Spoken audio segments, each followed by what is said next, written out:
We got a lot of preparing to do here at Ken Guthrie's house. I want to thank you for inviting us here today, inviting me here today, because this is what I do. I was invited yesterday to the last minute to show my stuff off, and it's a pleasure for you to invite me here because I brought a lot of beef. Yeah, well, I welcome you. I've heard you're the beef man. You're the beef man. Well, I'm trying to be the beef man. I'm a beef eater, so I'm trying to be the beef man because it's an interesting thing that with all the beef that we have here in Florida, as a matter of fact, Florida being the fourth largest state in the country to produce cattle, we're way at the bottom of the list on beef production. And bottom line reason for that is that most of the beef that's grown here in Florida is sold off to these feedlots and these big companies that ship them out west. It's a lot cheaper to put a cow at 700 pounds on the back of a semi-tractor trailer and ship them out to Kansas and Iowa and Nebraska, feed them up there with all that. And they don't even use corn anymore because now instead of corn, they feed them all the extra stuff that's left over from the corn because now all the corn is used for fuel. Anyhow, so I brought a lot of stuff, Ken. I have yeah, tell me about the beef you brought. You the told beef me about I brought. that was different. Let's start off with some beef I brought. Okay, all right. Let's start off with some. Let's start off with what's the biggest thing when people talk about beef that they always think about is the burger. Yeah. Okay. Now the burger. To me, burger can tell you about the rest of the cow. And me. Yeah, but this beef is raised differently, right? This is fresh. It's fresh beef. Ooh, oh yeah, man, that smells good. This is 100% Aberdeen Angus. That is not only 100%. I don't mean 50% Angus because we call it Angus because it's got partial black skin. This is 100% straight line Angus cattle, traceable back to Scotland with papers.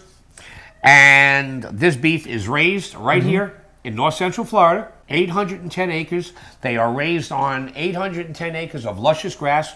5 or 6 different kinds of grass are grown for these cattle. Clover, wheatgrass, oatgrass throughout the year. They are rotated throughout all these different pastures. So these are organic? These are organic. Well, we're not organic because we don't pay the government that $20,000 fee. Okay. We are organically raised. Okay. But we are organic. Okay. I see what you mean. So organic. It's not fed with like corn and all this. No hormones. No antibiotics. So this is good stuff. This is the real deal. Okay. This is the real deal. Good. That's good. It doesn't get any better and it's than clean. this. Yeah. And I tell people all day long, I will put this up against any type of beef anywhere. I don't care what it is. This is grass-fed, organically raised, well marbled, and my beef comes in a choice, and that's grass-fed. And that's hard for anybody to do. Most grass-fed beef, and that's probably the reason that Florida lost the business to begin with, is because most grass-fed beef is very tough and chewy because it's very lean and it doesn't have a lot of fat because it's grass. Right. Okay? We use straight line Aberdeen Angus because they marble, and because of the different types of forage that we feed it, they get fat. And we fatten them up. Our cattle come in, by the time we bring them to harvest, at about 1,400 to 1,500 pounds. Oh, yeah. God, that smells good. Yeah, we raise them about 28, 29 months. We bring them up to the edge. The government allows you to go right under 39 months, under 30 months, 29 months.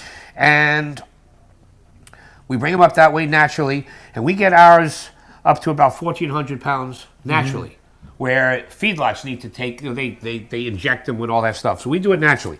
Now, what you're going to do is I'm going to make didn't you tell me something about you age them, though? Oh, yeah. No. I age them. Sure. What we do is we once we process the beef, we hang it in a locker, in an air-controlled locker. And I go in, and I had to learn. It was the hard way. And I didn't do it because I wanted to. I did it because when I started this business, I didn't start with grass-fed beef. Yeah. I started this business doing regular old feedlot beef. Actually, I started this business doing kosher because there was a big void in the kosher meat business due to a major company going down. So I got into the beef business for kosher, but you cannot be in the meat business for kosher unless you're in the rest of the cow, because only the front of the cow is kosher, and only 4 or 5 out of 10 qualify as healthy. They have to be healthy. It's a whole process that the rabbi, when he goes after he slaughters the cow, that it has to be walking in on its own 4 legs. Then he goes in and he checks the lung. The lung will always tell the health of the cow, the respiratory, as with us. what the cow breathes, how he breathes, and what he puts out is how he's going to be healthy. So most cows are not healthy, believe it or not, because they're leaving on a feedlot breathing methane gas, which is what the next guy puts out and what the manure breathes up, and the more you breathe it. Right? So you have unhealthy lungs, so that disqualifies a cow on a kosher basis once the rabbi reaches in. So let's say the one qualifies. Once he qualifies, though, only the front of the cow is kosher. So out of 10 head of cattle, only 4 qualify, and then only the fronts qualify. So unless you have the ability to move the rest of the beef, do not try to be in a kosher meat business. Oh, wow. Okay? I didn't know that. Oh, That's cool. yeah. You have to be in the whole Wow, business. this is really the best beef, the best of the best. Well, here's what happened is that I met a woman who is a 5th-generation cattle rancher, and she specialized in these Angus cattle. And she started because of health reasons.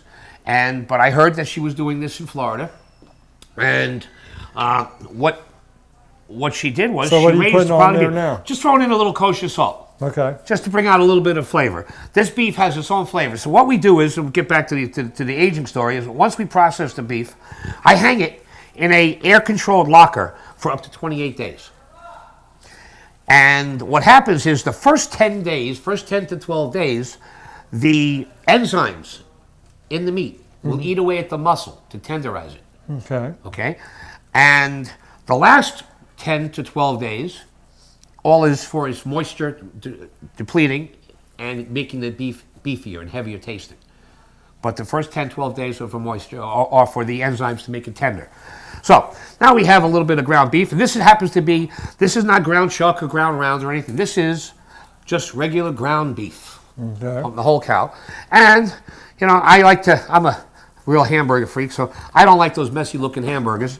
So when I make a hamburger, I will go get my favorite Chinese kitchen soup container, and I will make a mold. And because that's a I'm good strong idea, like I that, never thought of that. you'd never see you have a perfect Angus burger I like that. ready to roll. That looks good. That way everybody out there thinks they came right from the restaurant to the patty maker. That's cool. I like that. I know that's inexpensive. I have a restaurant. I will tell you something. The truth is, when you put meat through a patty machine, it squeezes out the moisture. Yeah. You don't want to squeeze meat and compress meat.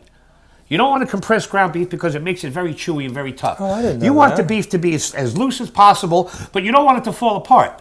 All right? When every time you put it through a processing machine, it squeezes out moisture, it makes the burger drier and drier.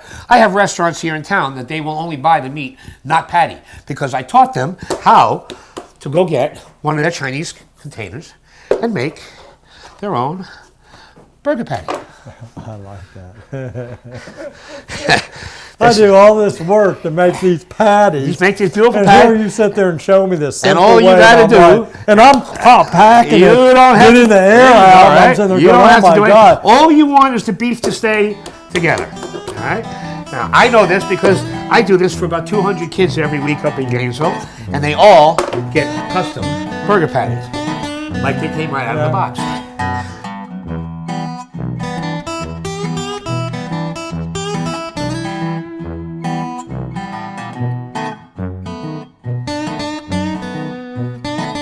When they cook, now does this beef does it shrink more than normal? No, this beef is about 80-20, 85-15. Oh, okay. It won't shrink. You won't see a lot of shrinkage. So this will fit a bun perfectly. Oh yeah.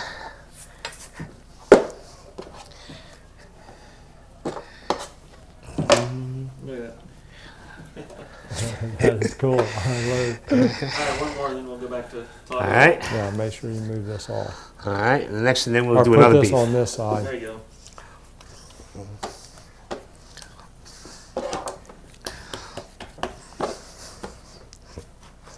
There you go. That way it's not in the way. Quick and easy. Quick and easy. I like that. Okay.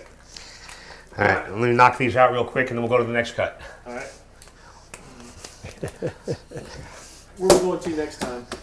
With I'm gonna. Isn't there a restaurant uptown that's supposed to be all, or a hamburger place that's supposed to be all Angus? organic Angus? That's BFE Yes. on the square. It's my burger. yeah, it's So Oh, he is buys that is my- yours? That's this. Oh, That's all he wow. buys. Got me hooked on them damn. I didn't know that. I heard that was good. That's my burger. So you're the beef man. I'm the beef I guy. mean, like the beef I'm the beef man. Well, shoot. Yeah, BFE. No, I'm really. This is good. Yeah. This is good. Now I got me a new friend. I just got finished doing the Arnett House golf tournament. Oh, there. I gave him 150 hamburgers I donated. Good man. And where are you originally from? New I'm York? from the Bronx, man, the Bronx. and via Miami. See, my grandparents on my mother's side is all. New Yorkers? Yeah, they're from Rhode Island, basically. That's we don't hold that against them. Yeah. Yeah, a huge picture when you get a chance. You'll see the whole Italian family. When you look at them, you go, "That's Italian." You know how I'm saying they are Italian. I make, and you would appreciate this, Dan. I make an unbelievable beef, not veal, but beef ossobuco. With a beef shank. Yeah. Oh, Really? yeah, I was going to do it today, but it takes about 4 hours. Yeah. Oh. But I'll turn you on to some beautiful, unbelievable. And you make it with red wine instead of white, because the veal ossobuco you make with white because it's Yeah. baby. Yeah. It's veal, and then but the beef you need the wine, you need the red for it. But you braise it the same way, and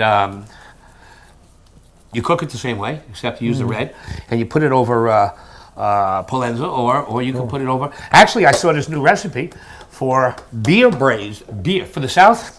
Uh-huh. Beer braised beef shank. Beer? Over beer braised beef shank. I saw a recipe today over. Ready for this?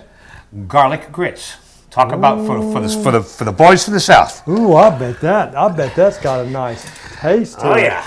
I bet it is. Yeah. I'm sorry. I was watching all the food shows and Yeah. Rachel Ray's and all these, and I saw one. That were unbelievable. That would be good. That would be really. Sounds really interesting.